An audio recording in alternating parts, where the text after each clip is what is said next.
It's true. I decided there's nothing else that's gonna top the Word of God. The Word of God is the only absolute truth. Amen. I've decided that. Have you decided it? Yes.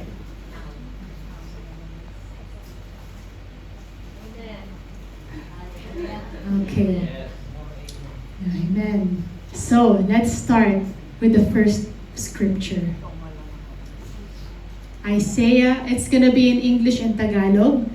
And again, reminder, before we even read it, you have decided what? Believe. Yes, you have decided that you're gonna believe it. It's true. It's true. Mas totoo po yung word ni Lord kesa sa sinabi ng friend nyo. Amen. Mas totoo yung word ni Lord kaysa sa sinabi ng news, Amen. ng Facebook, ni Tesla, ni Elon Musk. Mas totoo ang word ni Lord Amen. kaysa sa mga sinasabi ng iba. Amen. Decide that. Decide. I'm sorry to repeat and repeat, but sometimes it helps Yes. to say it over and over again. Amen. I decided. Okay? Let's read together Isaiah 53 verse 5. Here we go. But he was pierced for our transgression. We can read it a bit slowly. It's gonna help, I'm pretty sure.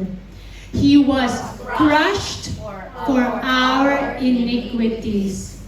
Upon him was the chastisement that brought us peace. And with his wounds, we are healed. Emotionally, read it, knowing, believing that I have believed what I am going to read, and it is true. It makes a difference. So, the Bible says, Isaiah chapter 53 verse 5, this is the Old Testament, and this was a prophecy from the prophet Isaiah already. Kahit hindi po nangyari na dumating na si Lord, hindi pa po nangyari yon, pinaprophesy na ni Prophet Isaiah. Amen. Right? Amen. Sabi po, sinugatan siya dahil sa ating mga pagsuway.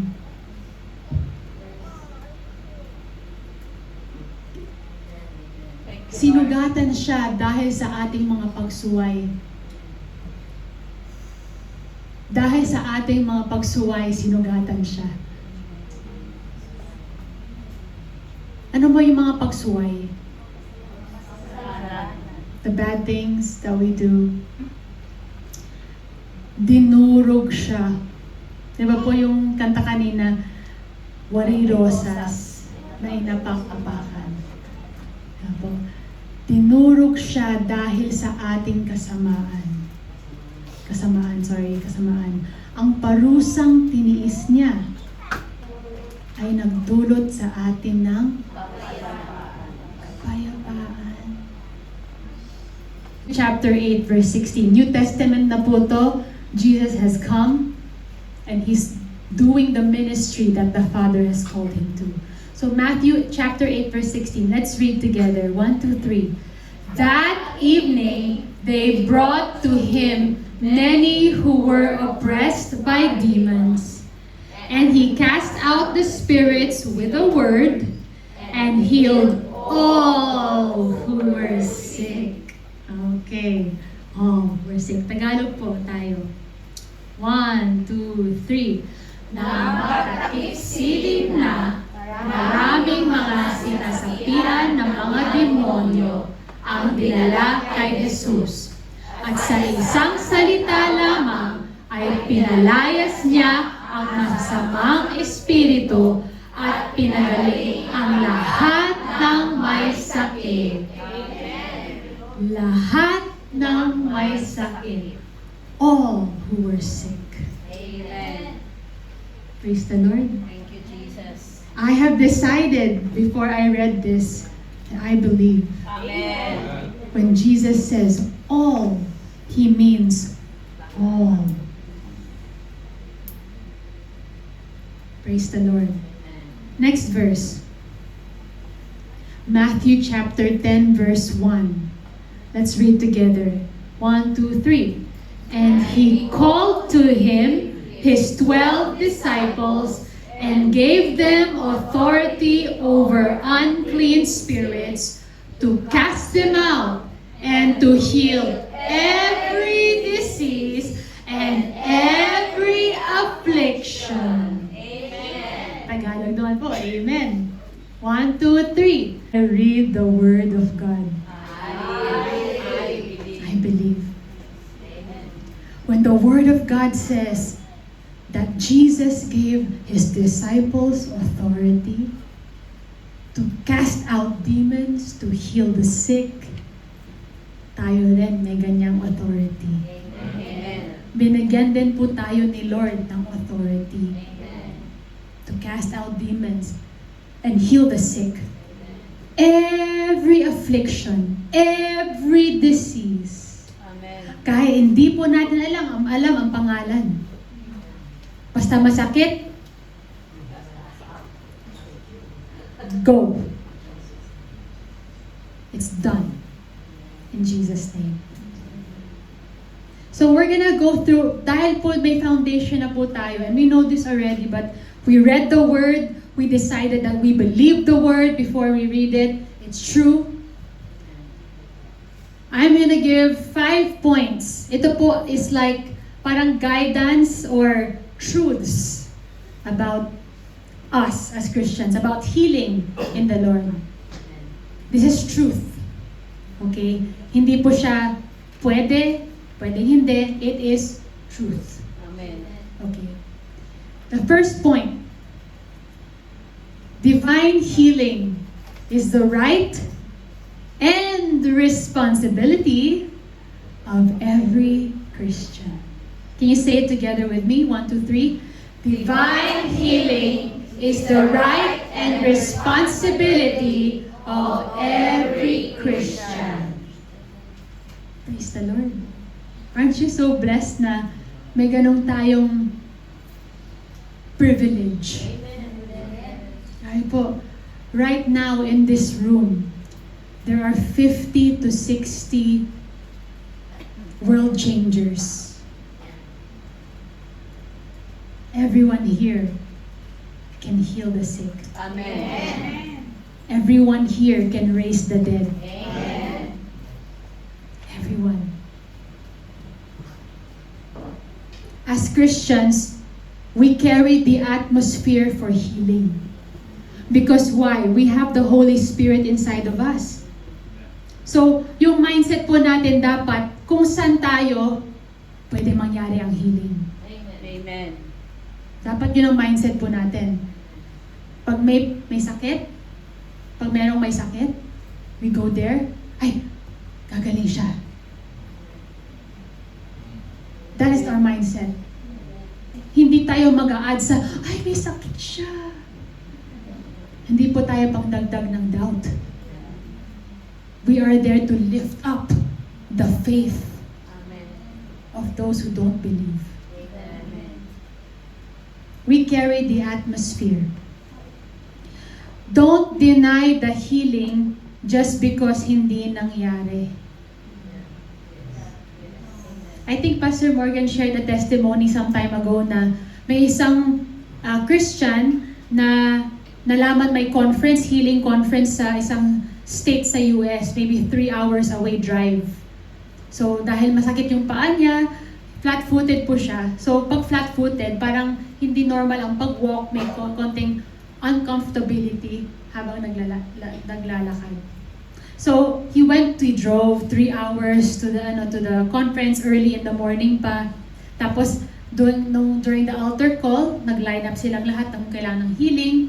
Tapos yung pastor, famous pastor about healing, he's like, God bless you. God bless you. God bless you. Dumating sa kanya, ina-expect niya yung mas mahabang prayer. Nung nilay hands, God bless you. Sabi niya, ha? Nag-drive ako ng 3 hours para lang sa God bless you? Grabing pagod ko ah. Ako nagising. Umalis siya. Nagtampo. Grabe, nakakaisang pastor na to. Hindi niya alam. Gano'ng katagal ako na gano'n, hirap din sa pa ako. Tapos yung nag-drive na siya, tapos pumunta siya ng restaurant, grabe talaga. Ay, kumain na siya. Nakainis naman ang pastor na to. Tagal niya nagtampo. Hindi niya namalayan, magaling na siya. Do not deny the healing just because hindi nangyari immediately. Don't doubt one word. Sabi nga ni Lord dun with one word, He delivered those who were demon-possessed. With one word. I don't know what's the word. Maybe be gone, be free. I don't know. 2 words nga po yun Right? Don't deny the healing just because hindi nangyari agad-agad. Point number 2. I think it's God is our help. Yes. 1, 2, 3. God is our help. We are never without help. Amen. Wow. We are never without help. God is our help. Although we can depend on people, okay lang po. Pero wag natin sila na ang naging pag-asa natin. Ang tao, no. God is our help. It is in Jesus' name that we pray. Amen. Not in the name of doctor. Not in the name of physician. But in the name of Jesus. This one really struck me kasi we are never without help Never. Walang moment sa buhay natin na hindi nandyan si Lord. Amen. Never. We are never without help. He is inside of us. Amen. Can you think of a time na tumawag kayo kay Lord na hindi siya sumagot?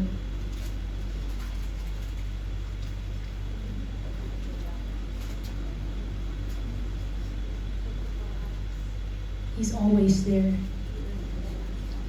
Let's remember that we are never without help. We call on the name of the Lord and we will be saved. Call upon the name of the Lord and be saved. Amen. He is just a call away. When you are with someone, next to someone, kahit isang whisper lang, dinig na dinig niyo.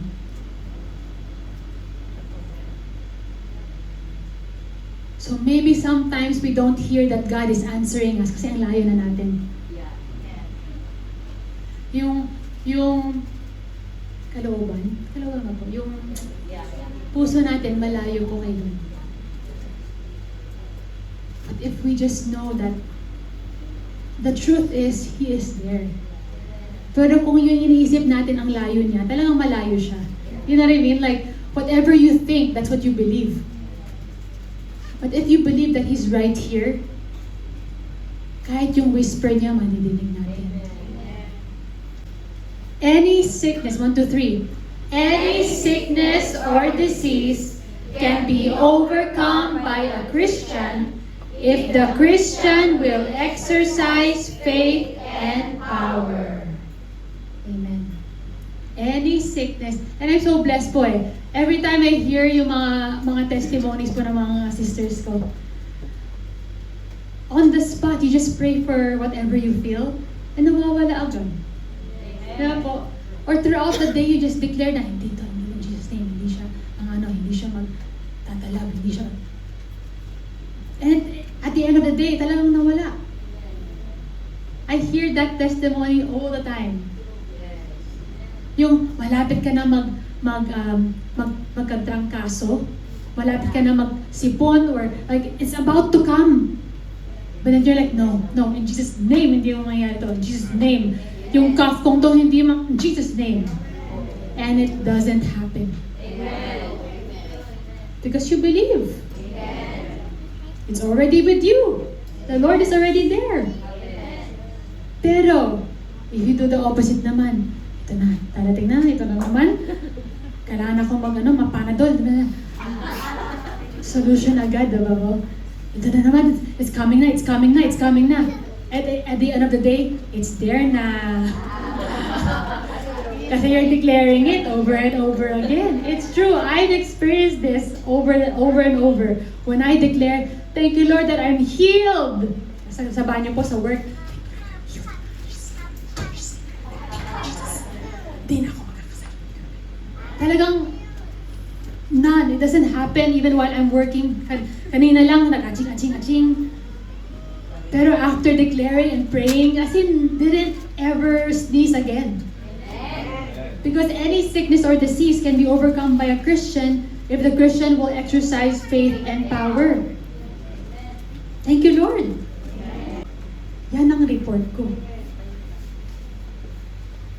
May mga iba nga po yung half ng brain nila hindi nagfa-function, imposibleng to live on this earth, pero namumuhay sila ng normal. Miracle! Ilang years pa.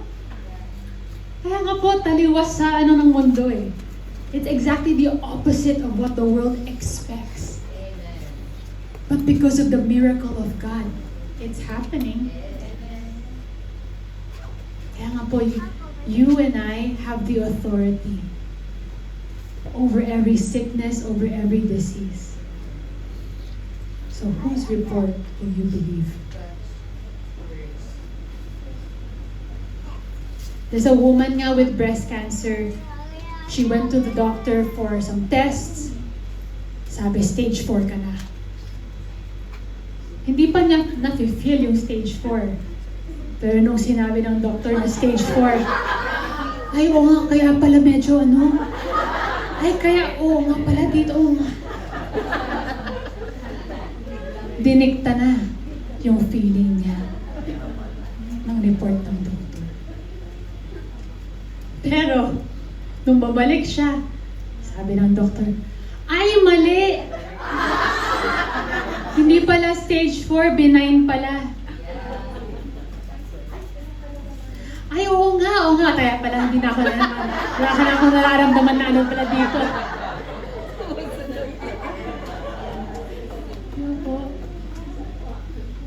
We go with the flow Pero yung maling flow naman, health is important. Amen. God wants you to be healthy. Amen. Do your part. Eat healthy, wag naman puro taba rin. Wag puro matamis rin. Do your part. Be wise. But yeah. Hindi po laging everyday miracle na parang, Lord, kakain ako ng ganito. Bless the food that I'm going to eat. Thank you, Lord. Kahit puro taba,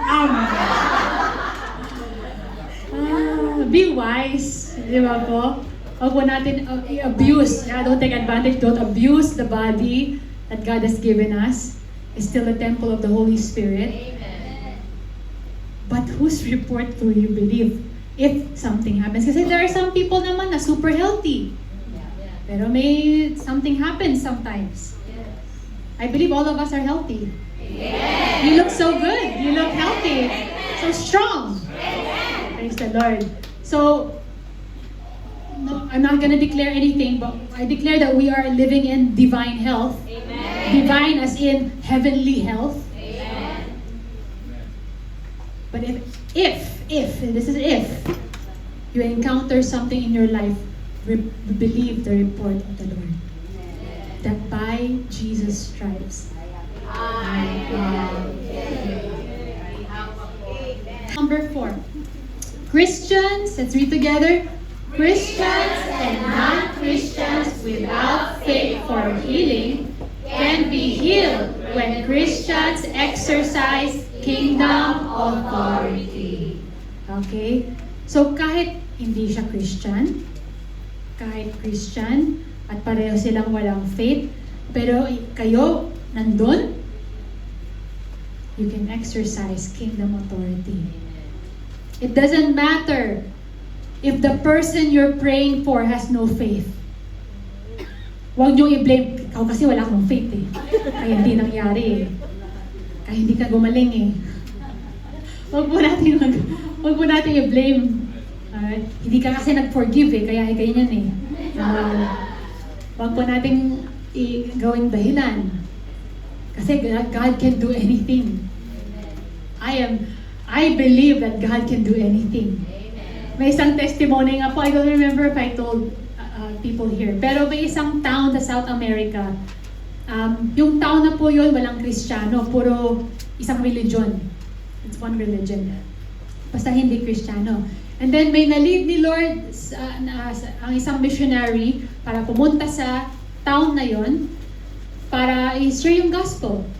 Tapos unti-unti dumadami ang tao, ang mga Christians, they started a church. Pero yung mga tao na original nandun, na hindi Kristiyano, they were so mad. Kasi parang na-disrupt yung normal life nila. Marami na save, marami na ano. Tapos, they said, sige, puntahan natin yung church. I-mock natin sila. So may dumating na sa isang grupong mga anti-Christian. Tapos may kasama doon sa grupo, isang old man na nakaratay sa isang parang yung kinakare, stretcher. Kasama po siya mag-mock. Nasa stretcher siya, kasama siya. Puntahan natin, mag-mock tayo sa mga Kristiyano, you know, like that. Then, they're outside the church, ready na. Tapos pagkatapos ng church, lumabas na sila after service, yung mga Kristiyano. Tapos syempre, they loved them. They felt love and compassion for these anti-Christians. Pero hindi pa rin. Sige, yung mga anti-Christians, mock pa rin. Lord Jesus. They're just mocking. And then the one yung naka-stretcher, sabi niya, kayo, sinasabi niya lang, Lord Jesus. Pagkasabi niya ng Jesus, tumayo siya. Dahil na yung legs niya.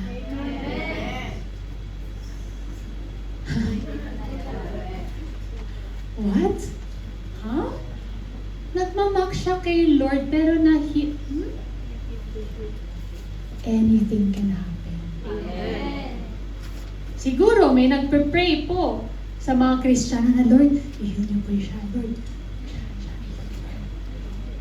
Tapos sinabi niya lang yung name ni Lord. Lord Jesus, tumayo na siya. Isn't that amazing? Yes. Anything can happen, mga kapatid. God is not limited. He's only limited because we don't believe. Kung you believe, pwedeng hindi mag-heal si Lord. Or kung we believe na pwedeng hindi mangyari ang miracle, yun ang hindrance. Pag may konting doubt pa tayo na pwedeng hindi, that becomes the hindrance. Number 5. 1, 2, 3. All sickness and disease is a work of the enemy and is to be defeated wherever and whenever they are encountered. Amen. So, clear na clear po dito na all sickness and disease ay galing sa kalaban. Hindi po siya galing kay Lord. At huwag po natin din sabihin na ginamit ni Lord ito para maturuan. Would you as a parent pray for cancer on your child? Para maturuan siya. You would never do that. So why do you think God would do that?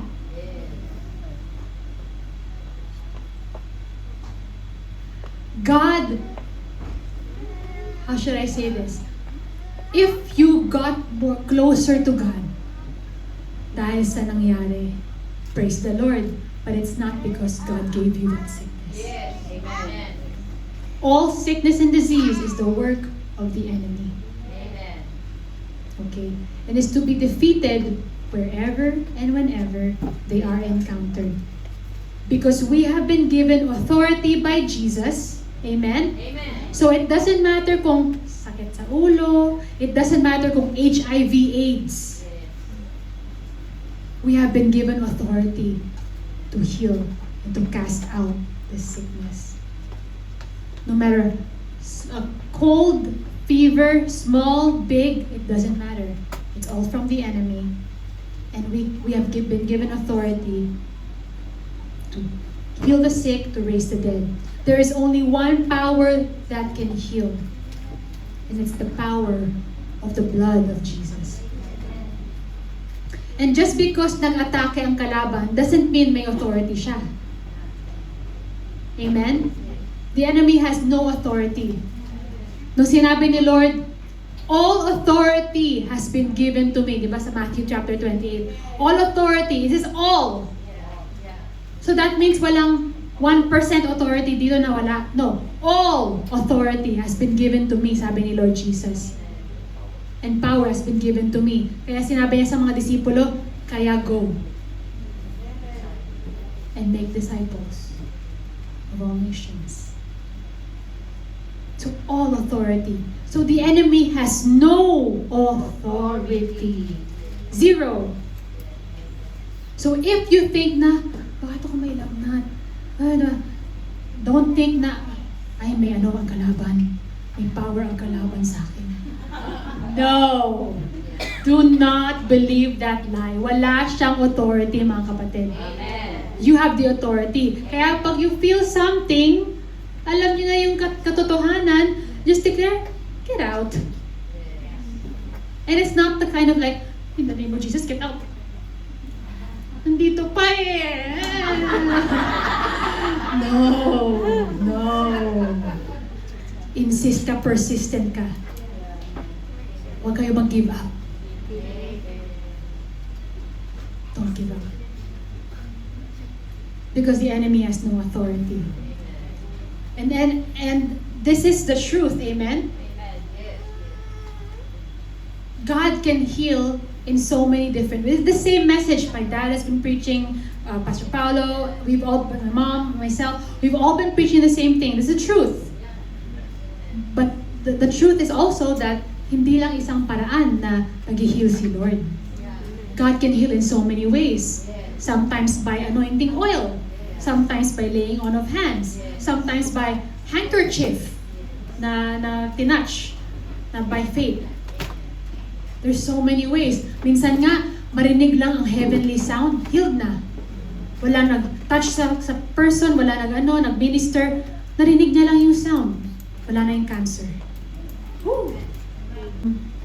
Instead of coming out and having the leaders pray, because you all have the power and authority to pray, can I just ask whoever has some pain in their body, has some sickness, has some discomfort, kaya hindi man pain, pero discomfort na you've been having it for a few months or for a while now.